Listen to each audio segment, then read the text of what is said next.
Good evening. Authorities have released the complete police and medical examiner's reports in the death of August Busch IV's girlfriend. But today, prosecutors announced they won't be seeking any criminal charges in the case. News Channel 5's Rubin is live outside the Justice Center in Clayton to explain why. Ann? Well, prosecutors say they looked at everything from whether there might be charges for manslaughter or even drug distribution. But in the end, they say this was simply an accidental overdose. At the time of her death, authorities say Adrienne Martin had such large quantities of oxycodone and cocaine in her system that either one could have killed her.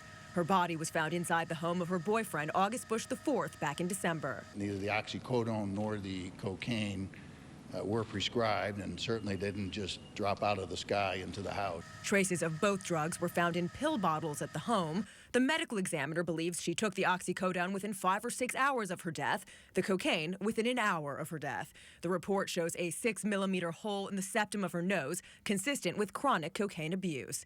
But how she got the drugs, authorities may never know.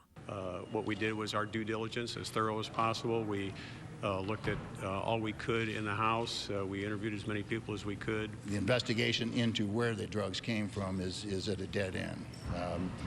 Mr. Busch has refused to cooperate since his initial statement to the police. Busch's attorney, Art Margulis, says he told him to plead the Fifth.